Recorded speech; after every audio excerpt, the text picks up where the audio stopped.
Hello again from my front porch, where actually I wish it was a happier topic today. But it's a little bit of a depressing day here in Iowa because we started the day with tragedy. Uh, Outside the Des Moines area, to the west of here, is a town called Perry, Iowa. About 8,000 residents, which for Iowa is a kind of a medium-sized community. For other parts of the country, that's a neighborhood. But uh, Perry was rocked this morning at the start of the day, 7:30 a.m., when an active shooter opened fire at the Perry High School and Middle School. The shooter has been identified as a 17-year-old student. I'm not going to say the individual's name because personally I don't believe in giving much spotlight and attention to aggressors in these scenarios. Though I am guessing as we learn more about the individual in question, we will probably find that this individual was um, that had his own demons that he was wrestling with, probably unsuccessfully, and that this was his response to something that had transpired. And I say that because the shooter uh, killed one individual, a sixth grader. I'm not sure what the connection there is, and then wounded. What did it say? Four, maybe five others. And of those injured, the high school principal was one of them. I'm going to guess. Again, I don't have facts and details, but I'm going to guess that and another another casualty of the incident was the shooter himself, who apparently took his own life at the end of that. But I'm going to guess that the shooter was trying to make a point or trying to act out again because the the principal was specifically one of the targets out of just a handful. And this young man, this was not just a fluke or a chance thing that happened. He had a pump action shotgun that he was using. He had a loaded handgun. He also had made a homemade explosive device that authorities were able to find and defuse without it causing any problems. But he intended to cause some damage. He went into the day to day fully intending to take lives, and probably his own. What obviously I don't know, and maybe he'll have left a manifesto of some kind, and we'll be able to learn more about that. But it's very possible that whatever he was planning to do, it did include him taking his own life, sadly, at the end of it. And so that that is how Perry, Iowa, and our state started our day today. Uh, it's very sad. It's very unfortunate. Now, inevitably, it's and very quickly, this kind of a topic shifts from sorrow and remorse and sadness and pain to those jockeying to use it for political purposes. And sadly, because we are ramping up towards election primaries, it will undoubtedly be exploited for that. It's a tragedy in and of itself that the event happened.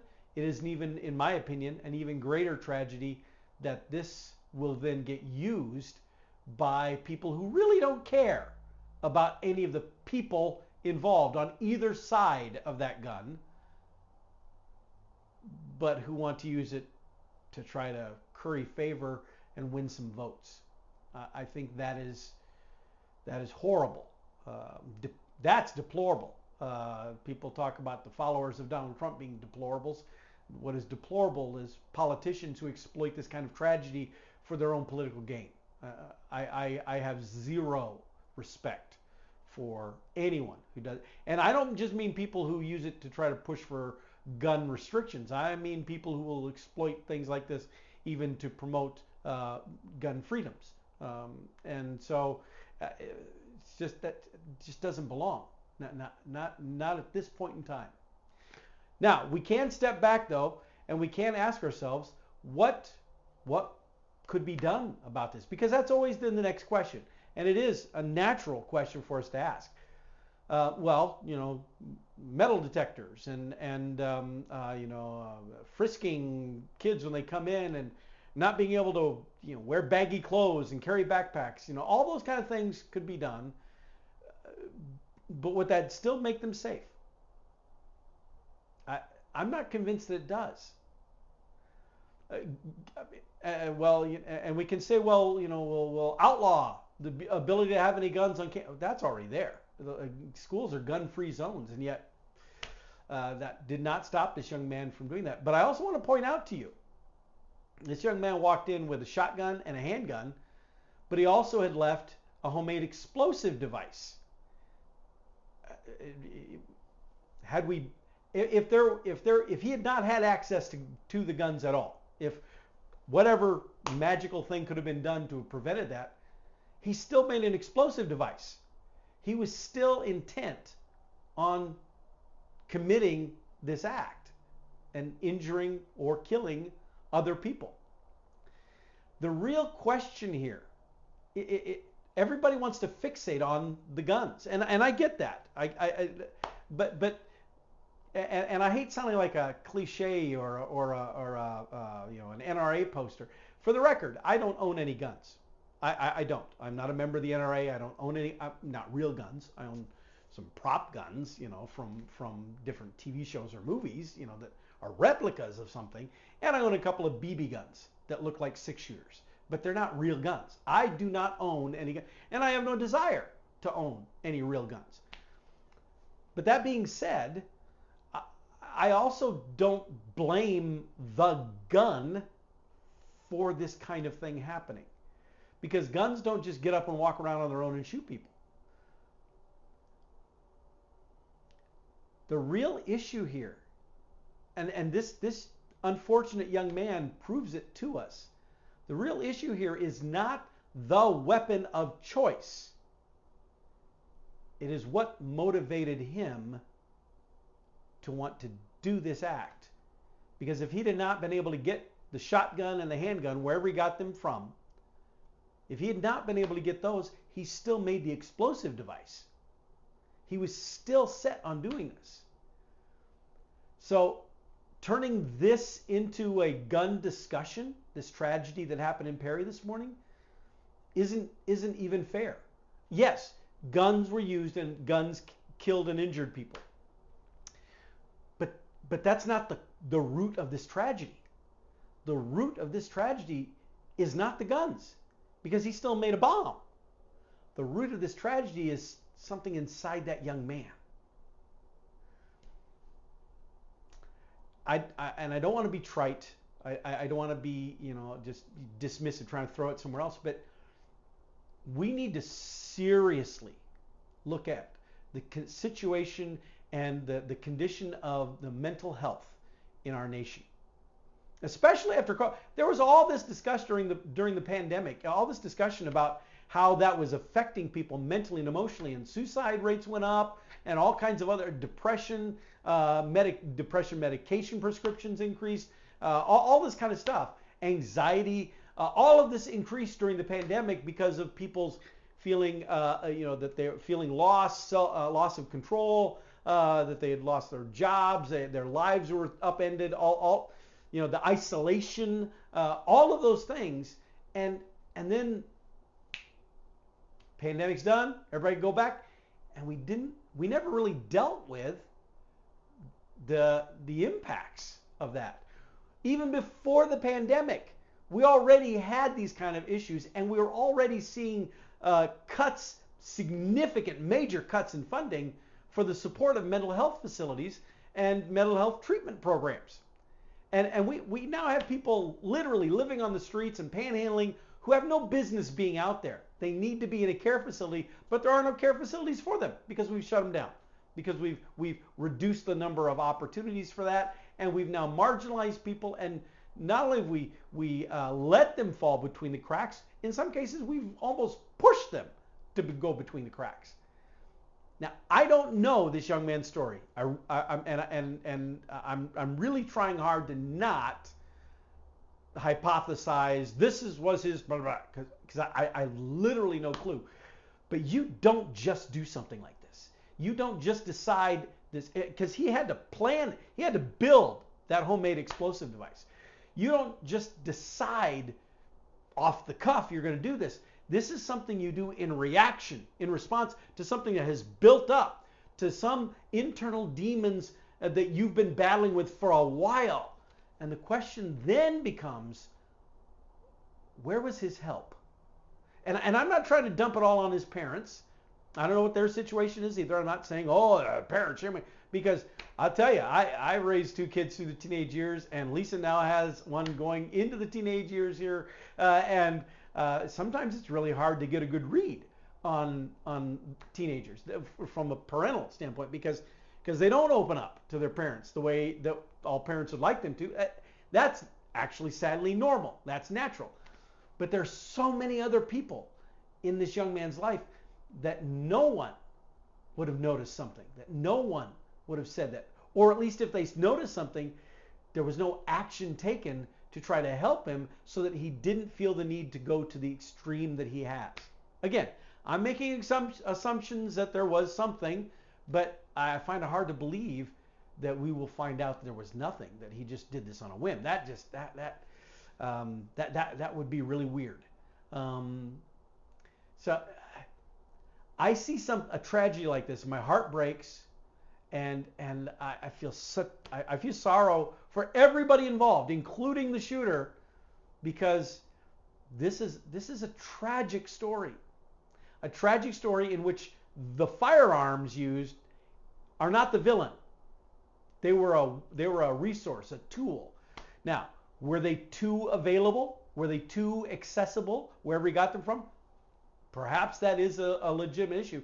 But it wouldn't have mattered, because he still had the explosive device. And if he would not have had access to the guns, he would have had the explosive device, and he may have found some other option, knives, axe, who knows? Because this young man was clearly intent on doing what he did. The guns just were an option that was easily accessible for him in some way. And so we can discuss whether he should have had that level of access. But in and of itself, that is not a crime. The issue is, the actual crime, in my opinion, is that society let down this young man in a huge way. So much so that this is what he felt was the only thing he could do. Now, whether that was out of frustration, whether it was out of depression, whether it was out of anger, whether it's out of rage, some will say he just had evil in his heart. I don't know, maybe, but I'm giving the benefit of the doubt in this case that he is as much a victim as his victims. And the sad thing is, we don't have those discussions. We don't take time to think about that, to think about those things. One, because so many are quick to exploit a tragedy like this to discuss guns, which, again, first of all, I think is sad. But in this particular case, it's not even a relevant discussion, because he had other ways of committing the atrocities. So that's one problem, is immediately we jump to guns. But the other problem is we're so quick to vilify. We're so quick to condemn the shooter or the aggressor. We're so quick to dismiss them, especially, and I'm sorry to say this, but especially if the person behind the trigger is white male. I don't care whether it's here in Iowa or it's in California or it's any part of the country. I don't care. When someone commits a crime like this and it's a white male, immediately there are all kinds of assumptions and the person is written off and vilified. Well, I don't know why we do that. Now, I'm not saying, again, I'm not saying his name, because I don't believe in glorifying people who do this either. Sometimes that is part of the reason these tragedies happen as well. John Lennon's assassination, the anniversary of that was not long ago, and there was a lot talked about how people miss John Lennon and all the tragedy, the result of that tragedy. Fortunately, there was not a whole lot of talk about the person who shot him.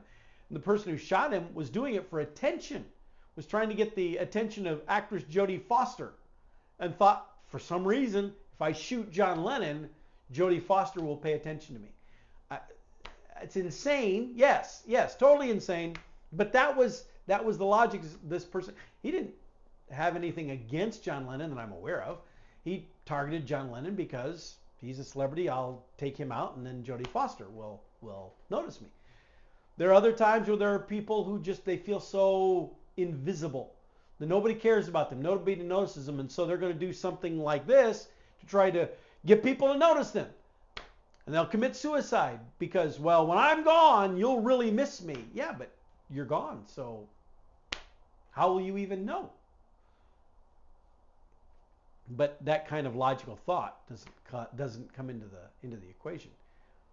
What we have in this situation in Perry today is terrible, scary, fear in its purest form. It's a tragedy on every level, by every definition, because it's not something that should have even happened. It's not like there was some criminal that came into town and started shooting. It wasn't gangs shooting at each other. It wasn't any of the cliche bad guy stuff. It was a fellow student walking in and shooting up the place and getting ready to blow it up. How do you prepare for that? How do you defend against that? Takes us back to the question: how do we keep our kids safe? How do we do that?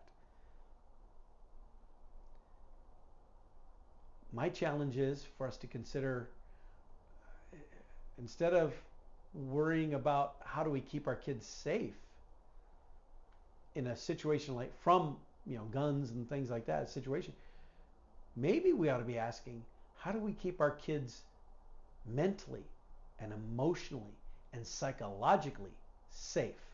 Not wrapped in bubble wrap and protected from the world, but teaching them coping skills, teaching them how to be a decent person.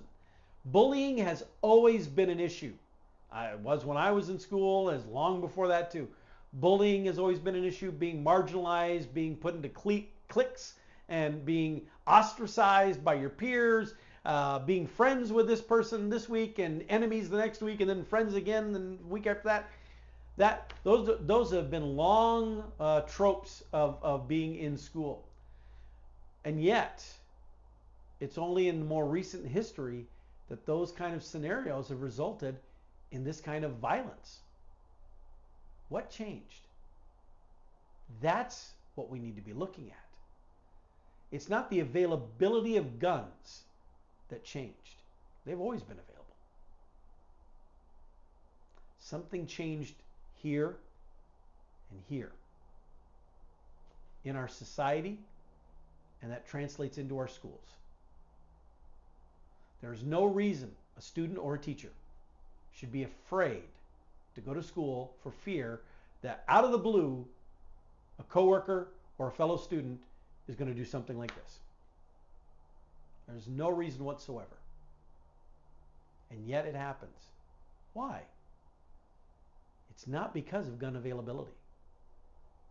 There's a deeper, more uncomfortable reason that will require a lot more discussion, a lot more effort, and a lot more attention than what we're giving it right now, because we're trying to sweep it under the rug right now. We want to blame it all on guns, lay it at the feet of guns, and make it sound like if we could just somehow keep guns from ever entering the school building, everybody would be safe. Well, they'd potentially be safer from a situation where someone walks in and shoots people. But the issue isn't the guns. It's what's causing somebody to want to pick up a gun and go into the school and start shooting people. That's the issue. That's what we have to address. That's what we have to work on.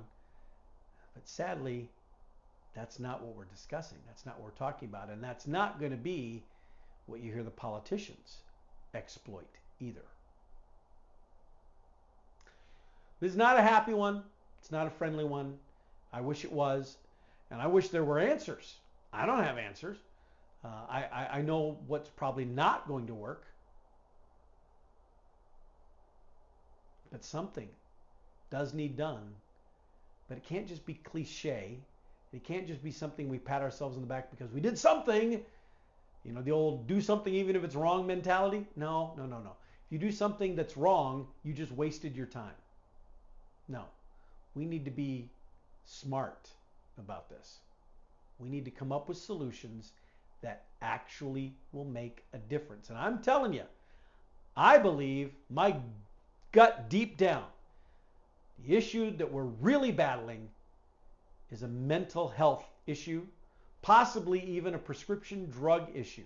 So many kids today being prescribed so many different things. And I know even from dealing with my dad that when he gets his medicinal cocktail out of balance because one pill runs out and he just doesn't get it refilled right away and he takes everything else, it screws him up. Depending on which pill it is, it can throw him out of balance, you know, chemically in his brain. And it's not his fault. It just happens because this one pill that he's supposed to be taking, he didn't take for a few days because he ran out and didn't get in and get it refilled. We have kids in our schools dealing with that same scenario right now today. Was that this kid's issue? I don't know. We'll find out. I hope. Sad tragedy. And I don't mean to take away from that. I don't want to take away from that. I don't want to diminish that. And I don't want to make it sound like it's hopeless. And, you know, some people will talk about, well, you know, we need to do something about guns because it just makes them feel better that they're talking about wanting to do something to improve things and that helps them. Okay, fine. But if we seriously want to make a difference in these problems, we need to seriously look at what the root cause of these problems are. And I'm telling you, it's not the weapon of choice. It's that the assailant is choosing a weapon because of something else that is motivating them to do so. All right, well, with that, I'm going to let you go. And I'll see you next time from my front porch.